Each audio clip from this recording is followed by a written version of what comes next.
He was just a human technician, fixing a broken sensor on a massive alien station. But the moment he reached out to comfort a glowing creature, everything changed. Alarms exploded. Armed guards dragged him away. And before he knew it, he stood before an alien princess accused of breaking a sacred law. Now he must face a trial no human has ever survived, one that judges not his words but his soul. This is not just a punishment, it's a transformation, and the bond he never meant to create might change the galaxy forever. If you're new here, then please subscribe this channel and show thumbs up by liking the video. Now let's move to this wonderful story. The metal corridors of Velthra Haven hummed softly as Joran Vale walked alone, his boots making quiet taps on the smooth floor. He was used to silence. As a systems engineer, he spent most of his time deep inside the machinery of the station, far from the noisy markets and communal decks. But this part of the ship was different. The biodome sector breathed like a living forest, full of strange lights and soft sounds that made him feel like he had stepped into another world. He was here to fix a sensor issue. A minor glitch, really. Nothing exciting. The work order had been sent late in the cycle and most staff had already powered down for rest. Still, Joran didn't mind. He liked the quiet. He liked being alone with systems and wires, where nothing unexpected ever happened. Until today. As he stepped into the biodome, the artificial air shifted. It smelled of wet earth and something sweet he couldn't name. Soft lights floated in, the air like fireflies. Glowing plants moved gently even though there was no wind. The domed ceiling above showed a projection of stars, and the still pond in the middle reflected them perfectly. It felt like walking inside a dream. He checked his datapad for the faulty sensor's location and moved toward it. But something caught his eye near the pond. A small creature stood at the edge of the water. It shimmered softly, its body a mix of blue, green, and golden light. It was no bigger than a house cat, but its body looked like a floating jellyfish with tiny paws and large, luminous eyes. It pulsed gently with color and it trembled slightly as if frightened. Joran paused, frozen by the sight. He had seen many creatures on Velthra Haven, but never one like this. He looked around. No guards, no warning signs, no observers. Just him, the plants, and the glowing creature. He stepped closer, slowly, carefully. "Hey, are you okay?" he whispered, even though he knew it couldn't understand him. The creature let out a soft sound like a bell ringing far away. It took a small step back, shivering. It looked hurt. Joran's heart twisted. He knelt down, trying to appear smaller, less threatening. The creature didn't move. Its glowing eyes watched him closely. His hand hovered in the air. "I won't hurt you," he said softly, more to himself than the creature. He reached out. His fingers inched closer, not to grab it, but just to offer comfort. To help. It looked so fragile, so afraid. His hand stopped inches away. And then, without warning, the creature leaned forward and touched his palm. For a breath, nothing happened. Then, everything changed. A piercing alarm exploded through the air so loud it made Joran's ears ring. Red lights flared from hidden panels. The plants froze, their lights dimming. Part of the wall beside him split open, revealing 4 figures in black and gold armor. Their helmets covered their faces. Their weapons glowed with energy. Before Joran could speak, they were on him. One barked a sharp command in a language he didn't know. Another slammed him to the ground. His face hit the cold floor. He tried to explain. "Wait, I was just..." A guard hit a button on his collar. A flash of pain, then silence. His voice was gone. They pulled him up, dragging him down a new hallway that had opened behind the biodome. He had never seen this part of the station. Everything here was colder, darker. Polished floors, golden walls that shimmered like liquid. The lights pulsed like heartbeats. He turned his head once. The creature was back at the edge of the pond. It was no longer trembling. It floated peacefully, its glow now deep purple. They passed through thick doors into chambers filled with soft lights and strange symbols on the walls. Then one last door opened, and he was shoved inside. A massive room opened before him, filled with warm golden light. The ceiling rose high like a cathedral. Moving patterns danced along the walls, flowing like water. At the center of it all was a throne of silver and glass, smooth and glowing faintly, and on that throne sat a figure he had only seen on broadcasts, Princess Neilith. Her skin was a soft shade of blue with silver markings that shifted gently across her arms and cheeks. Her eyes glowed like quiet stars.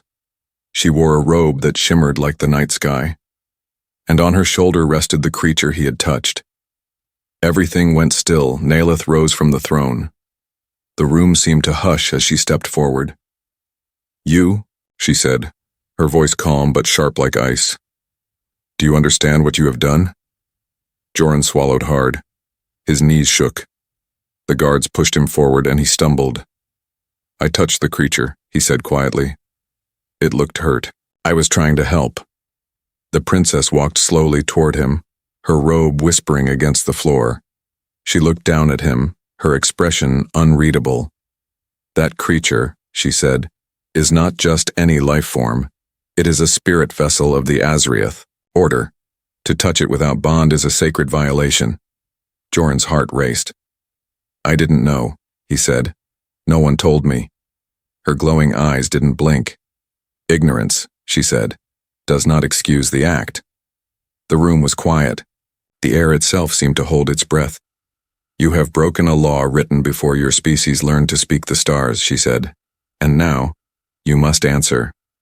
Joran stared at her, lost in fear and confusion. "Answer how?" he asked. "Not with death," she said. "Not yet." She raised a hand and the guards pulled him back toward the doorway. "Wait!" Joran shouted. "What does that mean?" As the doors began to close, Neilith's voice echoed one last time. "You touched what is sacred, human. Now your soul must be seen." Then the doors slammed shut. Joran lay still on the cold floor. The silence around him was heavy, as if the air itself had forgotten how to move. He had no idea how long he had been inside the room.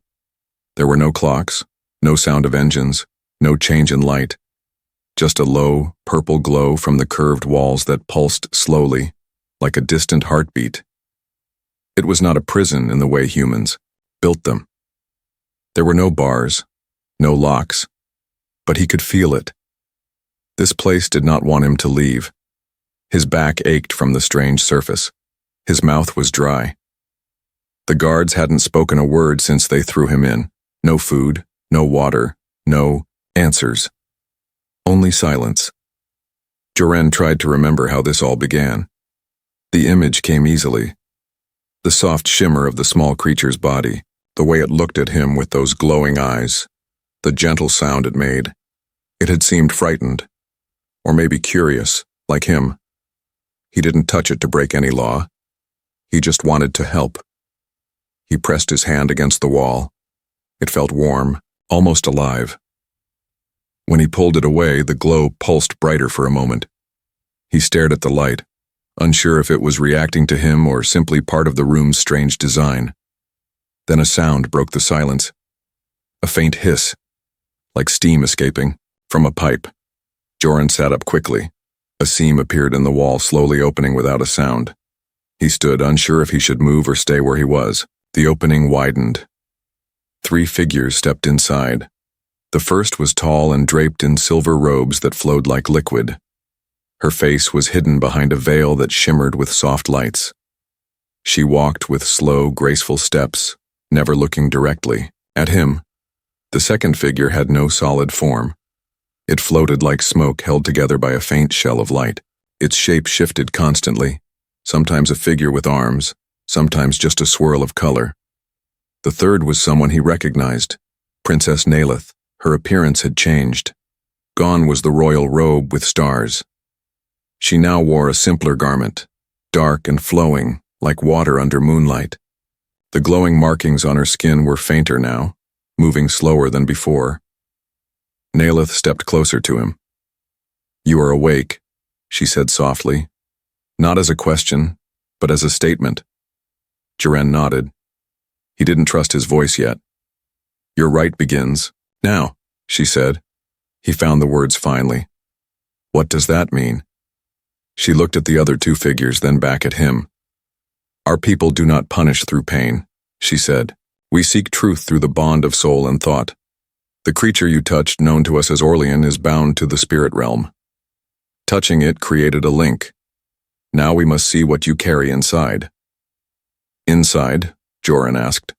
Your choices, your fears, your truths, she replied. He stepped back. This isn't fair. I didn't mean to do anything. Intention matters, she said, but not as much as truth. The floating figure of light drifted toward him. It pulsed softly. Joran felt something strange, like a warm breeze passing through his chest. He gasped. What is that? He asked, eyes wide. The seer, said Nalith. It will guide your mind through the right. You must walk through yourself, Joran Vale. And when you return, we will know what your touch meant. He wanted to run, to protest. But something in him knew there was no escape from this. The room shifted. The walls faded into darkness. The glow dimmed until only the three figures and Joran were visible. Then he was alone. The floor beneath him changed. It was no longer smooth metal. It felt like stone, cool, rough, and real. Fog rolled in around his feet. He looked up and saw nothing but gray sky. He heard a sound, faint and familiar, his father's voice. Joran turned. The figure stood across the mist. Tall, angry, holding a tool in his hand. It was a memory. Joran had buried it long ago.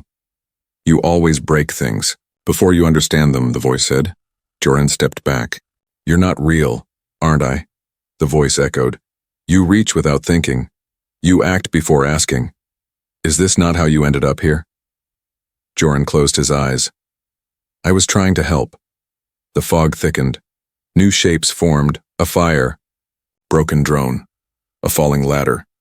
Every memory where his curiosity led to pain or danger now surrounded him. Some were small mistakes. Others had been near disasters. He fell to his knees. I didn't mean to ruin anything, he whispered. I just wanted to understand. A new light appeared in front of him. Orlean. The small glowing creature floated gently, its soft bell-like sound echoing through the gray. It moved close, brushing against his chest. Suddenly, the mist cleared. The sky above turned to stars. The ground became glass, reflecting everything. Joran saw himself, not just his body, but his memories, his fears, his hopes. All of it laid bare in the reflection. And then Orlean pulsed once, bright and deep blue. The reflection faded. The silence returned, and Joran stood alone in the center of the chamber again. The figures returned. Nalith stepped forward. Her eyes looked at him differently now. You walked the inner path, she said. The seer has shown what you carry. And what does it mean? He asked. She didn't answer right away. The other two figures nodded once and vanished, melting into the walls. We are not done, she said. The bond is not broken. Now Orlean must decide what it sees in you. Joran felt the weight of her words. The creature would judge him next. He nodded slowly, afraid, but ready. Nalith turned away and motioned toward the closing wall. Rest. The final rite will come soon. And Joran was alone once more. The soft pulse of the walls the only sound in the room. Joran sat quietly on the floor of the chamber, his back resting against the smooth, glowing wall. Time had lost its shape here. He didn't know if minutes had passed or hours, maybe longer. He had stopped counting. The room still pulsed softly as if alive, and the air felt warmer now, like it was preparing him for something. His thoughts ran in circles. He kept thinking about the trial of memory, the voices, the reflections, and the truth he had been forced to see inside himself. He had not liked all of it, but some part of him had felt lighter afterward. The silence broke again, this time not with a hiss but with a soft chime that echoed through the air like distant wind bells. The wall across from him shimmered, and a passageway appeared. Warm golden light flowed from within. He stood slowly, his legs stiff but steady. He didn't ask questions anymore. He just walked. The corridor led him to a new chamber, one unlike any other he had seen on Velthrahaven. The walls were not metal or glass. They were like living stone, dark and smooth, glowing faintly with moving symbols. A wide circle was carved into the floor, surrounded by strange script that pulsed in rhythm with his breath. In the center of the room stood a tall mirror. Its surface was not made of glass. It shimmered like liquid, reflecting everything but in colors that shifted gently, like sunlight on water. And just in front of it, floating calmly, was Orlion. The creature had changed since he last saw it. Its glow was deeper now, more focused. It no longer trembled or looked confused. It seemed calm, aware, powerful. Princess Nalith stood at the edge of the room, watching him silently. "This is the mirror of bonds," she said, her voice low but clear. "It will not show your face. It will not show your past. It shows your bond." Joran looked at her, unsure. "My bond with what?" he asked. "With everything," she said, stepping forward. "With Orlion, with the truth, with what you carry inside you now. The mirror reflects your soul, and Orlion will echo it. If the bond is false, it will glow red. If it is uncertain, it will fade. But if it is true, it will shine." He nodded slowly. "And what happens if it shines?" he asked. She didn't answer. Instead, she gestured for him to step forward. Joran walked into the circle. He faced the mirror. Orlion floated gently toward him and hovered between his chest and the mirror's surface. Nothing happened for a moment. Then, the air thickened. He felt it. Not pain, not fear, but pressure, like the room itself was leaning in, watching him. The mirror rippled. Colors shifted across its surface. Joran saw flickers of his face, his memories, his fears, all rising and falling like waves. He closed his eyes. He spoke. "I didn't come here to cause harm," he said softly. "I didn't mean to break any law. I didn't even know there was a law to break. I saw something in pain, and I tried to help." His voice grew steadier. "But it's more than that now. I understand that your world is different. Your rules, your beliefs, and I respect them. I only ask that you see me, not as someone who meant to offend, but as someone who wants to learn, to connect." He took a breath. "I don't know what this bond means, but I feel it. It's real. I don't want to escape it. I want to understand it." Orlion pulsed softly, then brighter. Then the mirror shimmered. And suddenly, light exploded from the creature's body. Not red, not fading, but brilliant white blue. It filled the chamber, washing over the walls, the script, the stone. It touched Nalith's face, her eyes widening. It touched the mirror, which now showed no more shifting colors. Only one reflection. Joran, standing with Orlion floating beside him, glowing in perfect harmony. The light faded slowly, like a wave retreating into the sea. The room was quiet again. Nalith stepped forward, her face unreadable. "Never," she said softly. "In all of our history, has Orlion chosen to bond outside the rite." Joran looked at her, unsure what to say. She continued, "You were not trained, not prepared. And yet, the creature has responded to you in full. It saw something in you, and it chose." He looked down at Orlion, who floated calmly now, resting gently beside his shoulder. "What does this mean?" he asked. Nalith paused. "It means the bond is real," she said, "and your place here must change." She turned, walking toward the exit. "Come," she said. "The court must see you now." Joran followed, the mirror fading behind him as the door opened to something much bigger than he had ever expected, something he was no longer afraid to face. The Hall of Echoes was filled with silence. Joran stood at its center, surrounded by towering pillars made of soft, glowing crystal. Above him stretched a wide dome that shimmered like a sky full of living stars. Every light above pulsed gently, responding to the breath and presence of those who stood below. It was not just a courtroom. It was a sacred space, one where truths, were not spoken loudly but felt deeply. Princess Nalith stood beside him, tall and calm, her eyes fixed forward. She had said nothing since they entered. Jiren didn't know what would happen next, only that this place, this moment, would decide what he became in the eyes of the Azriath Order. The great doors behind them closed with a soft hum. Across from them, on the far side of the chamber, stood the High Council, 9 figures draped in robes of night and flame, faces hidden behind masks carved from living stone. Above their heads floated 9 orbs, each glowing with a different color: blue for wisdom, red for honor, green for memory, and others Joran didn't understand. The orbs spun slowly, like planets orbiting unseen gravity. Nalith took a single step forward. "Elders of the court," she said, her voice echoing gently. "The mirror of bonds has spoken.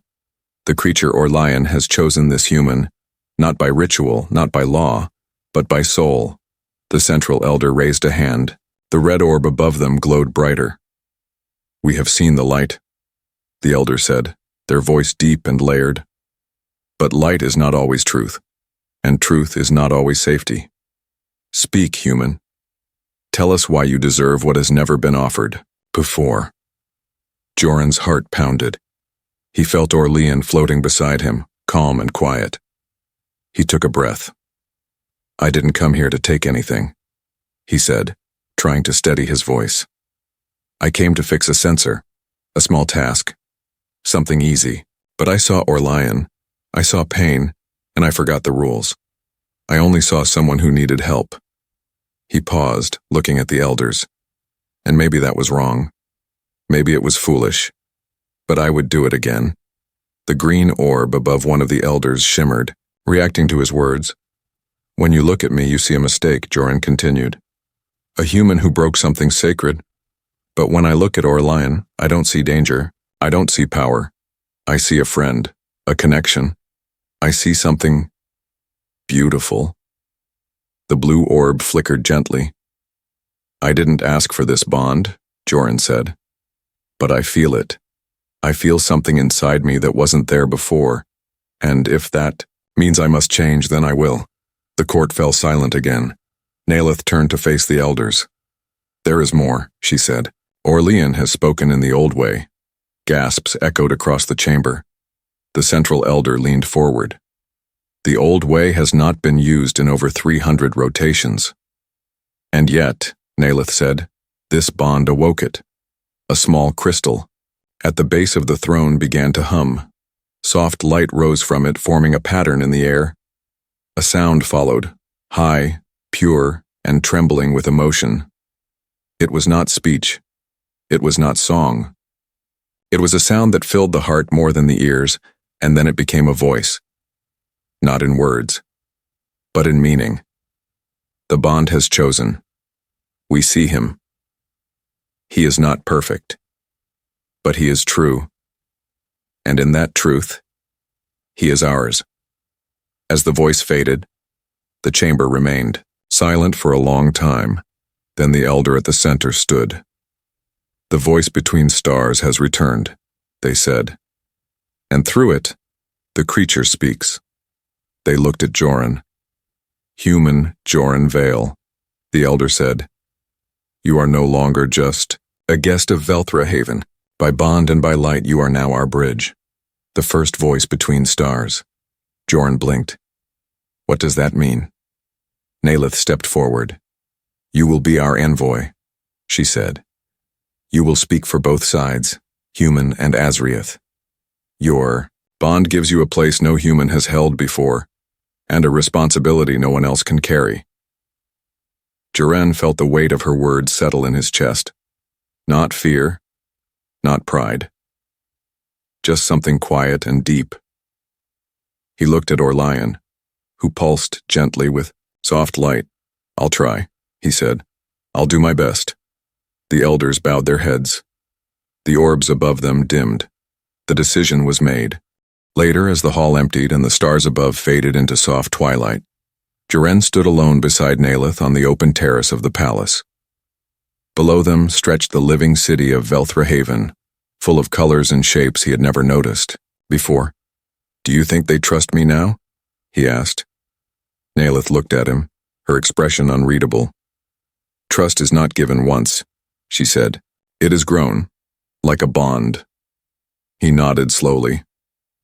And what about you? He asked. She smiled faintly. I think Orlean made the right choice.